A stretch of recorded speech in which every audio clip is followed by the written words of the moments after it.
वसुदेव सुतं देवं कंसचाणूरमर्दनम् देवकी परमानन्दम् कृष्णं वन्दे जगद्गुरुम्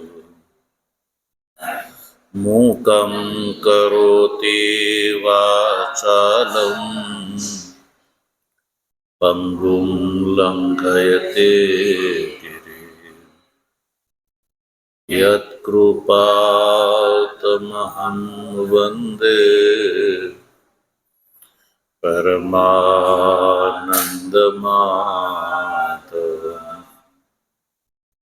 शङ्करं शङ्कराचार्यम् केशवं बादरायणं सूत्रभाष्य कृतौ वन्दे भगवन्तौ पुनः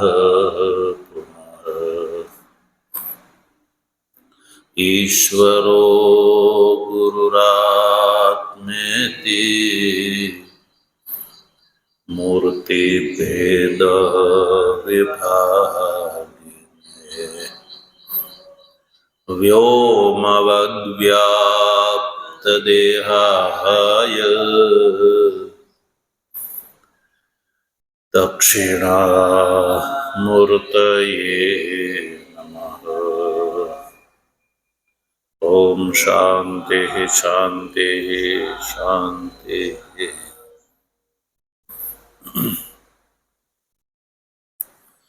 तत्व जिज्ञासु सज्जनों, भगवत कृपाथी प्रातःकालीन स्वाध्यायात्मक श्रृंखला अंतर्गत श्रीमद् भगवद गीताना शांकर भाष्य सहित विचार क्रमમાં कर्मयोग नामक तृतीय अध्यायना 17મા શ્લોકનો આપણે ગઈકાલે સભાષ્ય વિચાર કરી ચૂક્યા। ભગવાન શ્રી કૃષ્ણએ આ શ્લોકમાં અર્જુનને કહ્યું કે આત્મવિદ તત્વજ્ઞાનીને કોઈ કર્તવ્ય કર્મ રહેતું નથી। અને ભગવાન શ્રી કૃષ્ણએ અર્જુનના પ્રશ્નની આશંકા કરીને શાસ્ત્રના અર્થને આ ગીતા શાસ્ત્રની અંદર પ્રતિપાદિત કર્યો।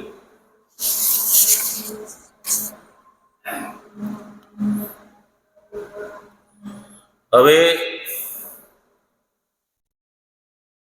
જે આત્મવિદ છે એને કોઈ કર્તવ્ય નથી, એ વાત આ 18મા શ્લોકમાં પણ કહે છે। ભાષ્ય ટીકાકાર લખે છે, ઇતશ્ચ આત્મવિદો ન કિંચિત કર્તવ્યમ ઇતિ આહ કિંચ ઇતિ।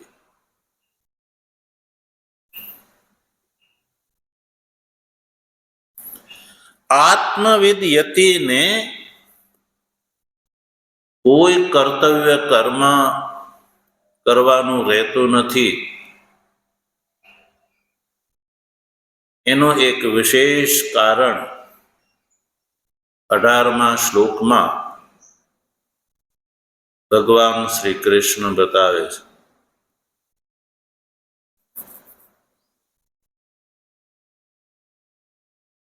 કિંચ ઇત્યાદિથી. કિંચ એટલે એક વધારે અન્ય કારણ બતાવે છે કે જે કારણનો વિચાર કરવાથી નક્કી થાય છે કે આત્મવિદ યતિને કોઈ કર્તવ્ય કર્મ નથી રહેતું.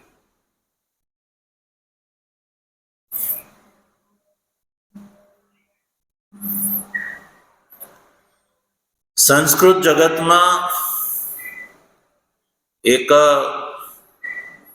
સૂક્તિ છે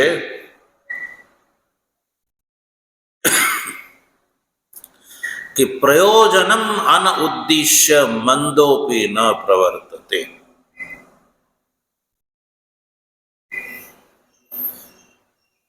મંદ વ્યક્તિ પણ યદિ ક્યાંય પ્રવૃત્તિ કરતો હોય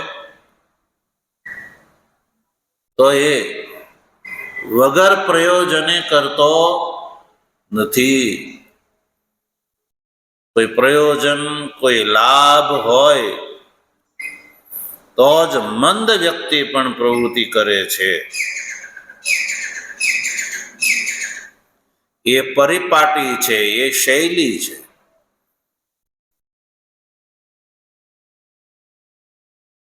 એવી જ રીતે આત્મ તત્વ જ્ઞાનીને પણ આત્માથી અતિરિક્ત કોઈ પ્રયોજન લાભ મેળવવાનો નથી, જેથી કરીને એ કર્મ કરે.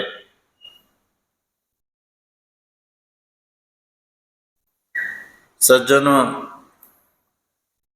એને તો સર્વત સંપ્લુતોદક સ્થાનીય સમ્યક દર્શનની પ્રાપ્તિ આત્મતત્વ જ્ઞાનીને થઈ ગઈ છે અને સર્વત સંપ્લુતોદક સ્થાનીય સમ્યક દર્શનથી વધારે આ સંસારમાં બીજો કોઈ લાભ નથી કે એ લાભ લેવા માટે જ્ઞાનીને કર્મ કરવું પડે. કારણ કે સમ્યક દર્શનથી વધારે બીજો શ્રેષ્ઠ કોઈ લાભ છે જ નહીં. અને એ લાભ જેને પ્રાપ્ત થઈ ગયો છે એ આત્મતત્વ જ્ઞાની એનાથી ન્યૂન લાભ માટે પ્રયત્ન શા માટે કરે? કારણ કે સર્વતઃ સંપ્લુતોદક સ્થાનીય સમ્યક દર્શનથી ભિન્ન લાભ આ સંસારનો લાભ છે. પ્રત્યેક મનુષ્ય માટે શાસ્ત્રોમાં 2 લાભ બતાવ્યા છે. 2 લાભ. એક લાભ આ સંસારનો લાભ અને બીજો પરમાત્માનો લાભ. આ 2 લાભ છે સજ્જન, સંસારનો લાભ અને પરમાત્માનો લાભ. અને આ બંને લાભ માટે શાસ્ત્રમાં ભિન્ન ભિન્ન સાધનો બતાવ્યા. સંસારનો લાભ લેવો હોય તો કર્માનુષ્ઠાન, અને આત્મ તત્વ જ્ઞાનનો લાભ લેવો હોય તો તત્વ જ્ઞાન. કર્માનુષ્ઠાનથી સંસારનો લાભ પ્રાપ્ત થાય છે.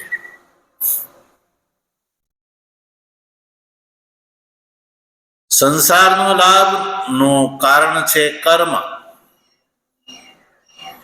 અને આત્મલાભનું કારણ છે સમ્યક જ્ઞાન.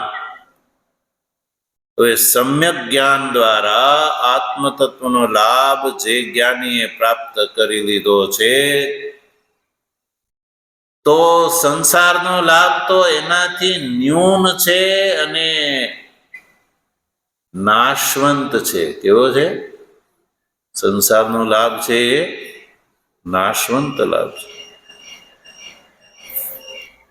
તો પછી જ્ઞાનીને સંસારનો, આલોકનો અને પરલોકનો લાભની અપેક્ષા જ નથી. એને તો એ લાભને પહેલેથી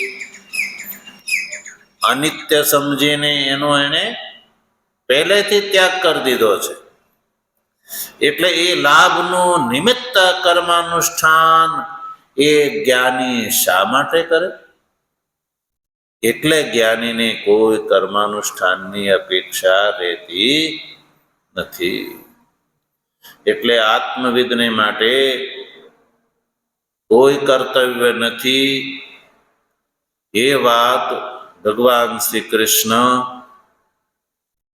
18મા શ્લોકમાં પણ કહી રહ્યા છે. કિંચ ઇત્યાદિ. કિંચ એટલે એક ઓર વધારે કારણ. તો આપણે શ્લોક જોઈ લઈએ, શ્લોકનું ઉચ્ચારણ કરીએ. નૈવ તસ્ય કૃતેનાર્થો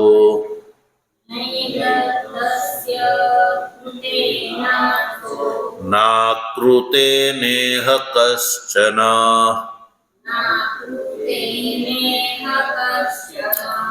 ન ચાસ્ય સર્વભૂતેષુ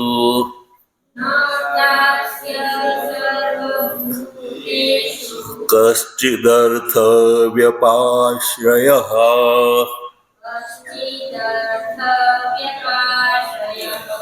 નૈવ તસ્ય કૃતેનાર્થો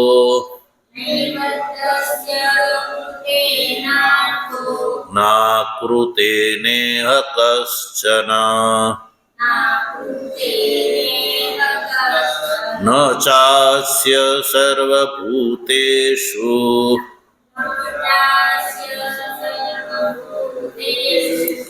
કશ્ચિદર્થ વ્યપાશ્રયઃ.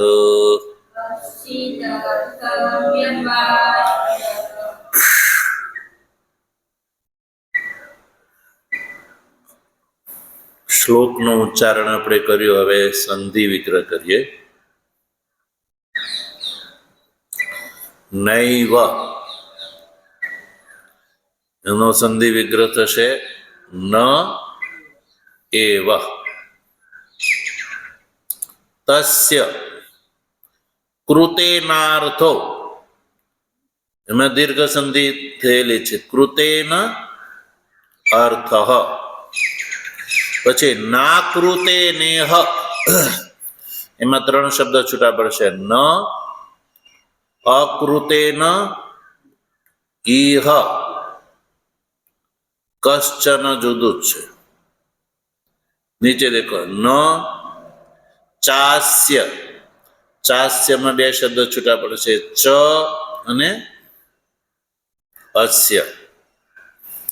સર્વભૂતેષુ, એમાં કોઈ સંધિ નથી. કશ્ચિદર્થ વ્યપાશ્રયઃ, એમાં પણ વર્ણ સંમેલન છે.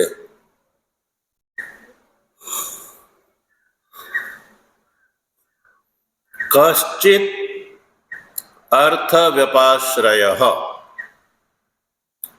આવું છે. તો સજ્જનો, હવે આપણે આ વિગ્રહિત પદોને વાક્યક્રમમાં બોલીએ. તો સૌથી પહેલા બોલો. તસ્ય ઈહ કૃતેન કશ્ચન અર્થઃ નૈવ અકૃતેન કશ્ચન અર્થઃ નૈવ. આ પૂર્વાર્ધની વાત થઈ ગઈ. હવે અસ્ય સર્વભૂતેષુ અર્થ વ્યપાશ્રયઃ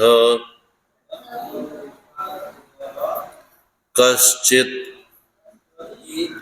ન ચ.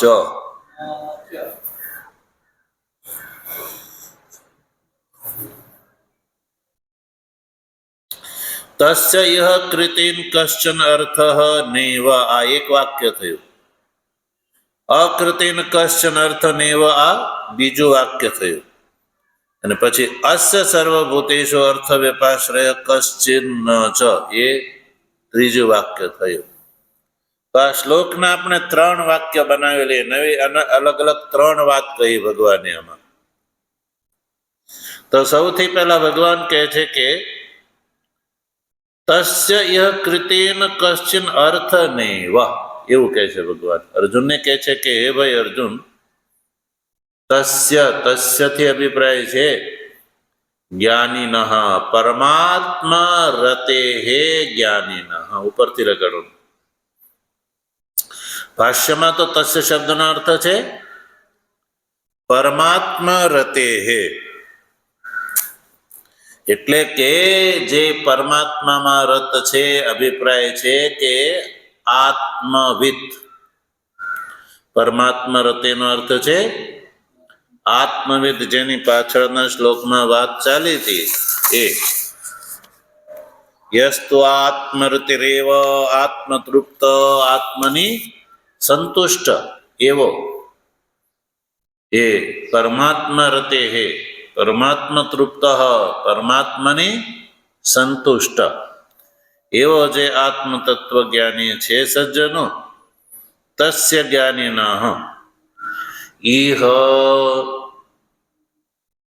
ઈહ, એટલે કે આ લોકમાં. ઈહનો અર્થ છે આ લોકમાં. કૃતેન કશ્ચન અર્થ નૈવ, કૃતેન એટલે કરવાથી, કર્મથી. કૃતેનનો અર્થ છે કર્મથી, યાગાદિ કર્મથી, યાગાદિ કર્મથી, યા યુદ્ધ. અર્જુનની સામે, તો અર્જુનની સામે કર્તવ્ય કર્મ છે યુદ્ધ. યુદ્ધ યા યાગાદિ કર્મથી. કશ્ચન અર્થ નૈવ, કશ્ચન એટલે કોઈ પણ પ્રકારનો અર્થ એટલે લાભ એને લેવો નથી, એને કોઈ જરૂર નથી. કશ્ચન અર્થ નૈવ, અર્થ એટલે પ્રયોજન, કશ્ચન એટલે કોઈ પ્રયોજન એને નથી. કારણ કે યાગાદિ કર્મનું ફળ શું છે સજ્જનો? આ સંસાર, આ લોક અને પરલોક. આ લોકનો લાભ પુત્ર પત્ની વગેરે, ધન વગેરે, અને પરલોકનો લાભ છે દેવાદી લોકની પ્રાપ્તિ. એ તો કર્મનું ફળ છે, એ તો બધાય સ્વીકાર કરે છે.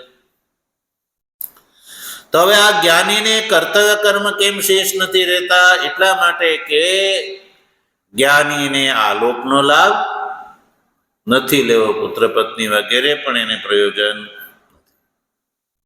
પછી પરલોકનો લાભ એ છે એની પણ જ્ઞાનીને અપેક્ષા નથી. કારણ કે કર્મથી થતો લાભ છે એ બધો લાભ સંસાર અંતપાતી લાભ છે. તો જ્ઞાનીને સંસારનો લાભ નથી લેવો, એ તો પહેલેથી વિરક્ત છે ને, તો પહેલેથી આ નિષ્કામ કર્મયોગના દ્વારા ચિત્ત શુદ્ધ થઈ ગયું છે, વિવેક થયો છે, વિવેકથી વૈરાગ્ય છે, સમદાવાદી ષટ સંપત્તિવાન છે, મુમુક્ષુ છે, અને એ સાધન દ્વારા એને વેદાંતનું શ્રવણાદિ સાધન કરી અને આચાર્ય દ્વારા ઉપદેશ પ્રાપ્ત કર્યા પછી એ આત્મવિદ થઈ ગયો છે. એટલે એને આલોકનો લાભ જ નથી લેવો. તો પછી એ કર્મ એને શા માટે કર્તવ્ય રહે ભાઈ? કર્મનો લાભ ની એને અપેક્ષા જ નથી ભાઈ.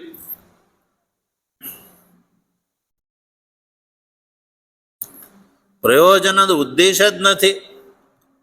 અને એ તો સીધી વાત છે ભાઈ, પ્રયોજન વગર તો મંદપ્રમ પ્રવૃત્તિ કરતો, તો આને કર્મનું ફળ લેવું જ નથી, તો કર્મ શા માટે કરે ફિર આત્મવિદ? એટલે ભગવાને કીધું કે કર્મનું ફળની અપેક્ષા જ નથી, તો એ કર્મ શા માટે કરે? અને કર્મનું ફળ સાક્ષાત મોક્ષ છે નહીં. જેવી રીતે વૃત્તિકાર કહે છે એ વૃત્તિકારનું કથન ખોટું છે. કર્મનો ઉપયોગ સાક્ષાત ફળમાં નથી.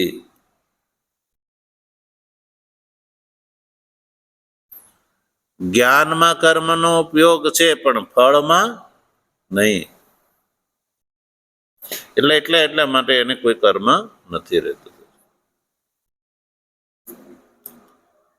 અચ્છા, તો યદી ફળ નથી લેવું એટલે તમે કહો કે એને કર્મની અનુષ્ઠાનની આવશ્યકતા જ નથી, તો મીમાંસક આવીને કહેશે કે જો ભાઈ, કર્મ તો બધા એ માનવ માત્ર એ કરવો જોઈએ. પ્રત્યેક દેહધારીને માટે કર્મ કર્તવ્ય જ છે. અને જો દેહધારી કર્મ નહીં કરે તો નહીં કરવાના કારણે પ્રત્યવાય લાગશે. તો એ પ્રત્યવાય જ્ઞાની નહીં લાગશે. તો એટલે જ્ઞાનીએ ભલે લાભ ભલે કોઈ ન લેવો હોય, પણ આ પ્રત્યવાય રૂપ દોષ ન લાગે એટલા માટે જ્ઞાનીએ પણ કર્મનું અનુષ્ઠાન કરવું જોઈએ. કોણ એવું કહે છે? પ્રશ્ન કરતા. એ પ્રશ્ન છે કે સારું, ફરીવાર સાંભળો, પ્રશ્ન છે કે સારું, જ્ઞાનીને કોઈ સંસારનો લાભ નથી લેવો એટલે એ કર્મ ન કરે, પણ નહીં કરીને તો પ્રત્યવાય લાગશે. એટલે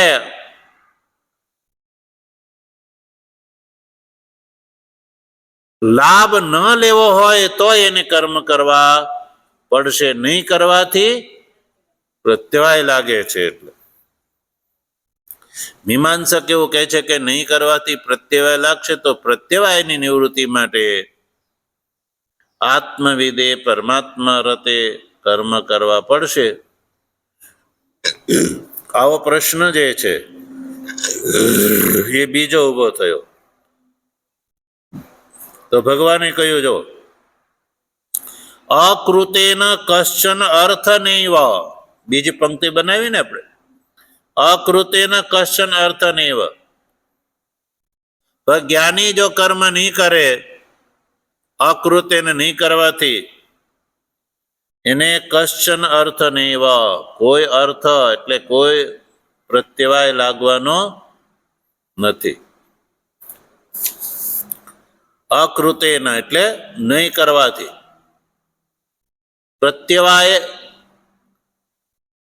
પ્રત્યવાયાખ્ય અનર્થ જે છે એ પણ જ્ઞાનીને નહીં લાગે.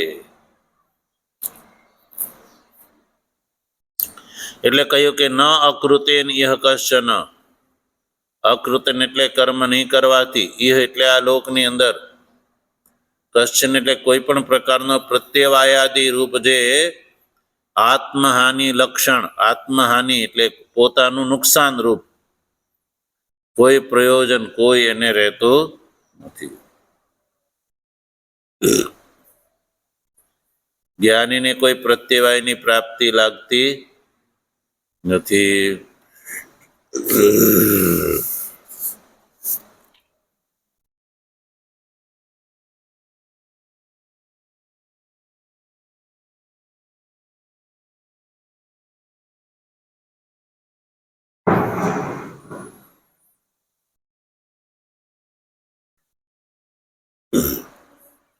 પ્રત્યવાયની અંદર એવું કોઈ સામર્થ્ય નથી કે સ્વરૂપ પ્રચ્યુતિ થઈ શકે, એ સંભવ નથી. એટલે એને કોઈ પ્રત્યવાયની પ્રાપ્તિરૂપ આત્મહાનિ લક્ષણ નથી થતું. પ્રત્યવાયની પ્રાપ્તિથી આત્માની અંદર કોઈ હાનિ થાય એવી સંભાવના નથી. કર્મપરાયણ જે છે, જે સ્વર્ગને ઉદ્દેશ કરીને જે કર્મ કરી રહ્યો છે, એ યદી કર્મના અનુષ્ઠાનમાં ક્યાંય પણ એની ન્યૂનતા રહી જાય તો એની પ્રત્યવાય લાગવાથી એ કર્મથી મળતું ફળ છે એની અંદર હાનિ થઈ શકે. પણ આ જે આત્મવિદ છે એને તો સમ્યક દર્શનથી આત્મ તત્વનો લાભ મળી ગયો છે, અને પ્રત્યવાયની અંદર એવું કોઈ સામર્થ્ય નથી કે આત્માની અંદર જઈને ઘાવ કરી શકે યા નુકસાન કરી શકે. એટલે આત્મજ્ઞાનીને પ્રત્યવાય નિમિત્ત કોઈ નુકસાન થવાનું નથી.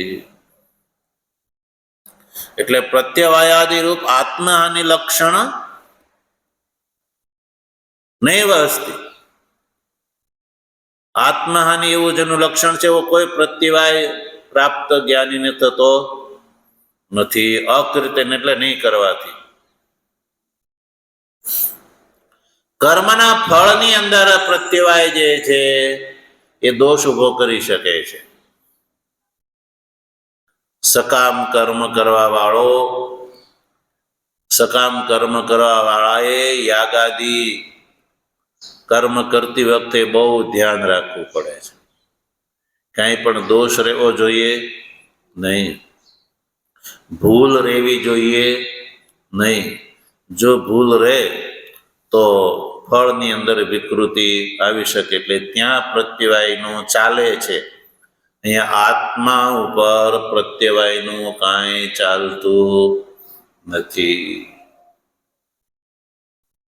ધારદાર છુરી હોય તો એનો વશ શાક સબ્જી સુધારવામાં એનો વશ ચાલે છે.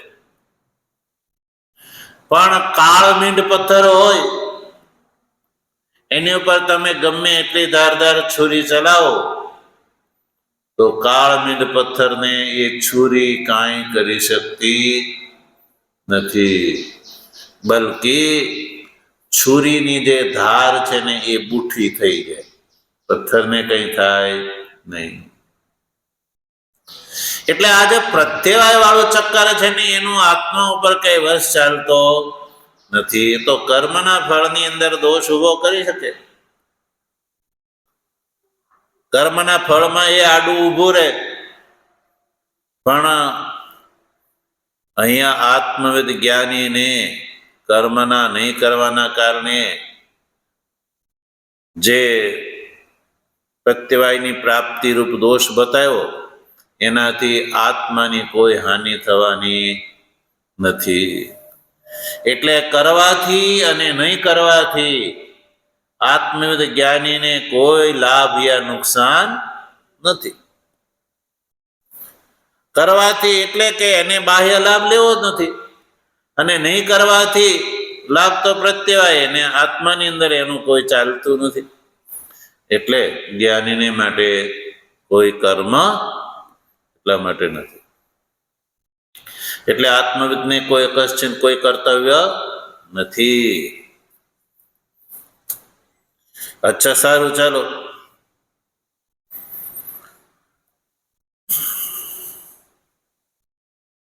ત્રીજી વાત જોઈ લઈએ.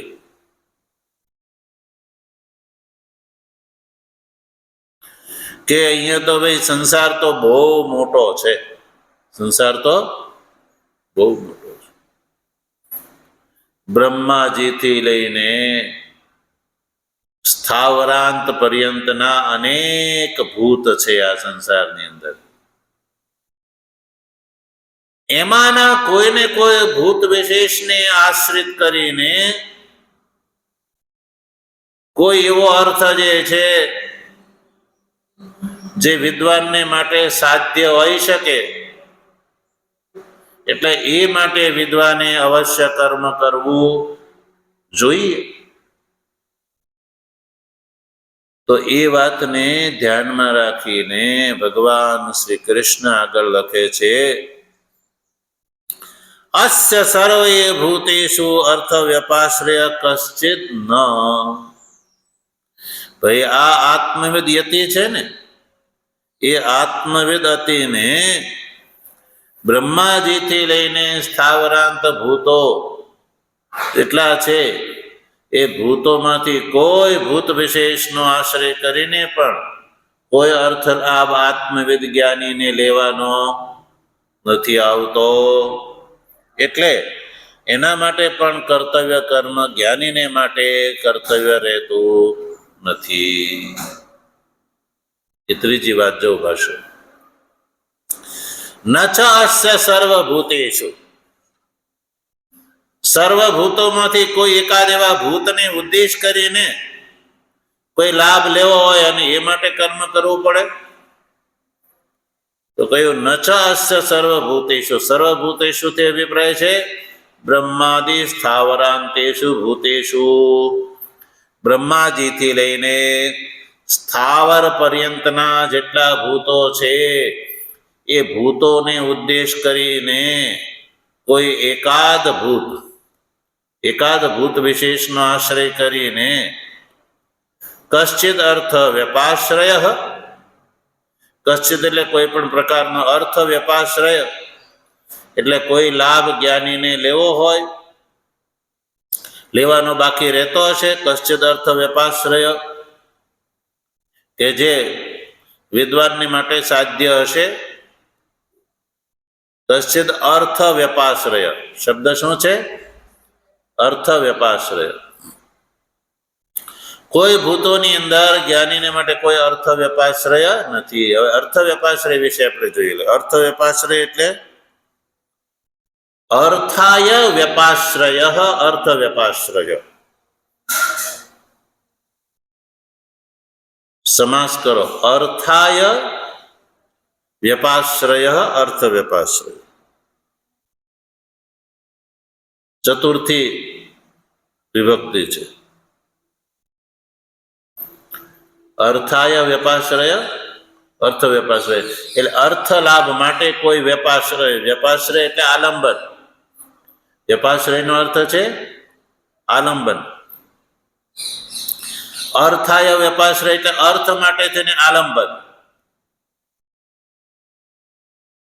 દાખલા તરીકે કોઈ વ્યક્તિને એક જગ્યાએથી બીજી જગ્યાએ જવું છે. એક જગ્યાએથી બીજી જગ્યાએ જવું છે. રોડના કિનારે એ ઊભો છે. ઊભો એ વાટ જોવે છે. કોઈ આલંબનની વાટ જોવે છે. કોની? આલંબન. અને એ આલંબન શા માટે શોધે છે? એ ગંતવ્ય સ્થાને પહોંચવા માટે. તો અર્થાય આલંબન એટલે અર્થ એટલે લાભ માટે. એને લાભ શું લેવાનો છે? એક જગ્યાએથી બીજી જગ્યાએ જવું છે એટલે એ અર્થ માટે થઈને, એટલે અર્થાય આલંબનમ એટલે વાહન શોધી રહ્યો છે. તો એનો ગંતવ્ય એક નક્કી કર્યો કે ભાઈ આ મારે જવું છે, તો એ આલંબનનો આશ્રય લે છે. એમ જ્ઞાનીને સજ્જનો આત્મવિદ્યતિને અર્થાય વ્યપાશ્રય, અર્થાય એટલે અર્થ માટે, એને કોઈ અર્થ પ્રયોજન, કોઈ પ્રયોજન, એને માટે કોઈ પ્રયોજન છે જ નહીં. જેને માટે થઈને એને આલંબન, વ્યપાશ્રય આલંબન લેવું પડે. પ્રયોજન નિમિત્ત ક્રિયા સાધ્ય વ્યપાશ્રય. પ્રયોજન નિમિત્ત ક્રિયા સાધ્ય. કોઈ એવું પ્રયોજન છે નહીં કે જે પ્રયોજનના નિમિત્તે ક્રિયા સાધ્ય આલંબન લેવું પડે. ક્રિયા સાધ્ય આલંબન એને કોઈ પ્રયોજન નથી. પ્રયોજન નિમિત્ત, જેમ પેલા દ્રષ્ટાંતમાં કહ્યું ને, એક જગ્યાએથી બીજી જગ્યાએ જવું છે તેનું વાહન રૂપ એ પ્રયોજન સિદ્ધ માટે વાહનનો આશ્રય લેવો પડે. એમ આત્મયતિને કોઈ પ્રયોજન નિમિત્ત કોઈ લાભ લેવો નથી, જેને કારણે એને આશ્રય આલંબન લેવું પડે કોઈનું.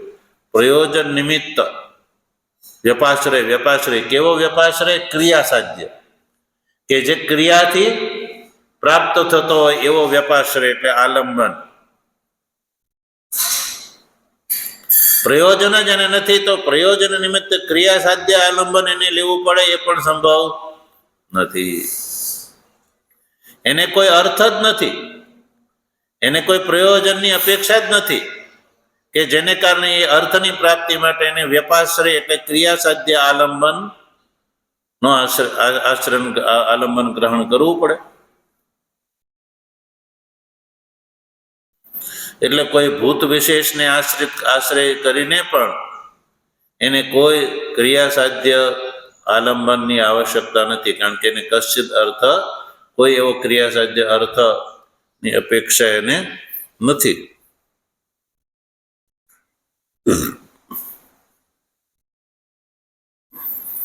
ક્રિયા સાધ્ય એટલે કીર્તન વંદનાદિ ક્રિયા નિર્વર્ત્ય.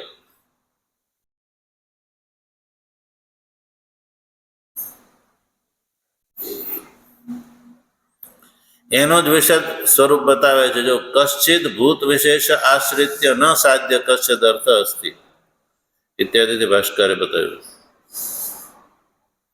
એટલે કશ્ચિત ભૂત વિશેષ આશ્રિત્ય એટલે બ્રહ્માજીથી લઈને સ્થાવરાંત ભૂત વિશેષ આશ્રિત્ય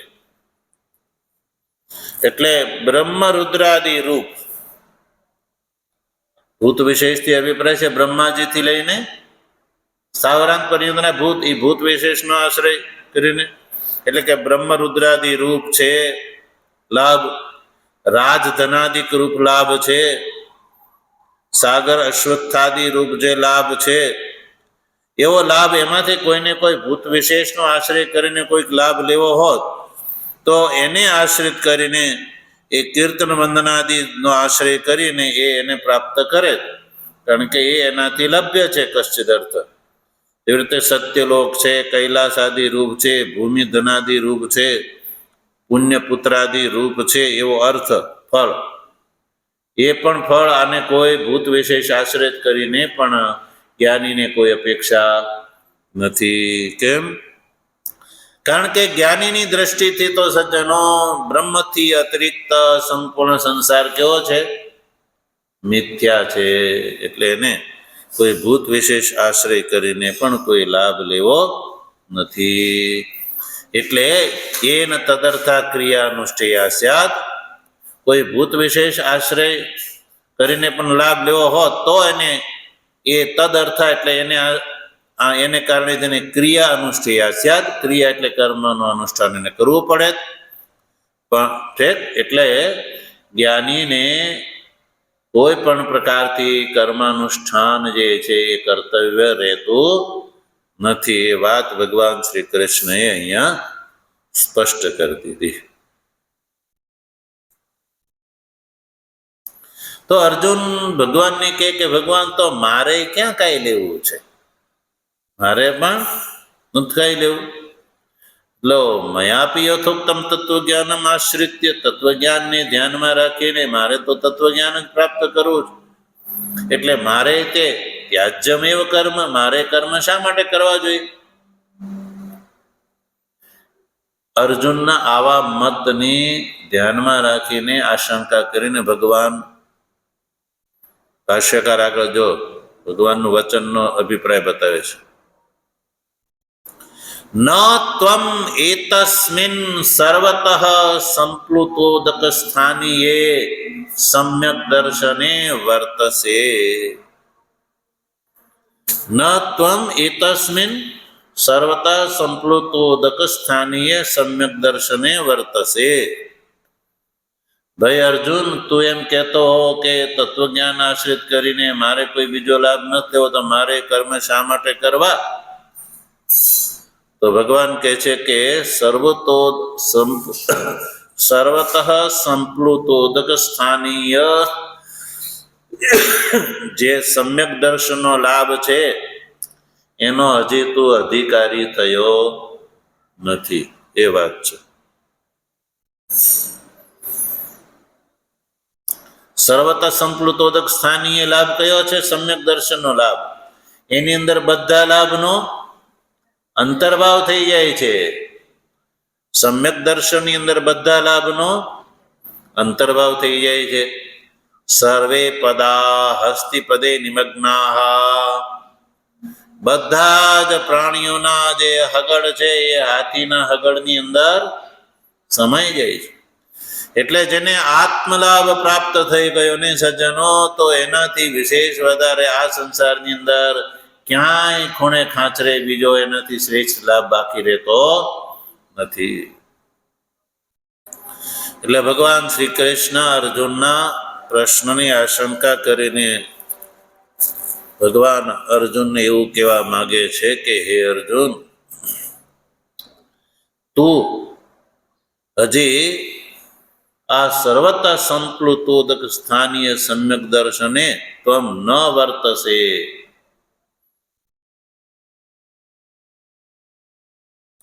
તું હજી એને અધિકારી નથી.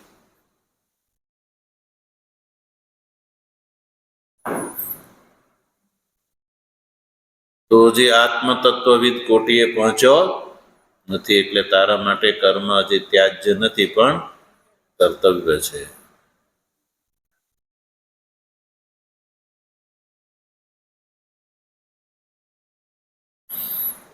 સર્વત સંપ્લુતોદક સ્થાનીય સમ્યક દર્શન ની કોટીએ તું પહોંચો હોત તો તારા માટે કર્મ ત્યાજ્ય છે. તારા માટે જે ચિત્ત શુદ્ધિ માટે કર્મ કર્તવ્ય છે, કર્મ ત્યાજ્ય નથી. એવું ભગવાન શ્રી કૃષ્ણ જે છે એ અર્જુનને કહી રહ્યા છે.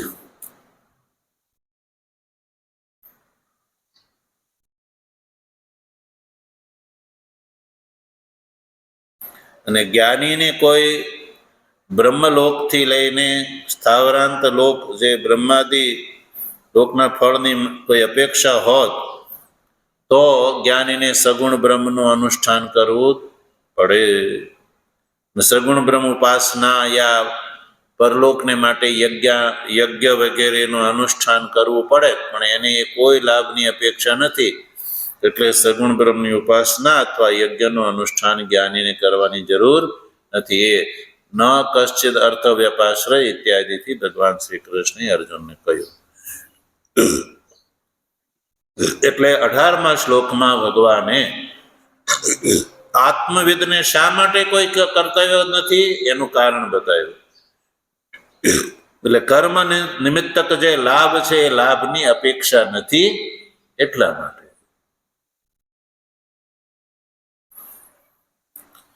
ઓમ વસુદેવ સુતમ દેવમ કંસચાણોરમર્દનમ દેવકી પરમાનંદમ કૃષ્ણં વંદે જગદ્ગુરુ. મુખં કરોતિ વાચાલં પંગું લંઘયતે ગિરિં યત્કૃપાતમહં વંદે પરમાનંદમાધવં. શંકરં શંકરાચાર્યં કેશવં બાદરાયણં સૂત્રભાષ્ય કૃતૌ વંદે ભગવन्तૌ પુનઃ પુનઃ. ઈશ્વરો ગુરુરાત્મેતિ મૂર્તિભેદ વિભાગિને વ્યોમવદ્વ્યાપ્તદેહાય દક્ષિણામૂર્તયે નમઃ. ઓમ શાંતિ શાંતિ શાંતિ.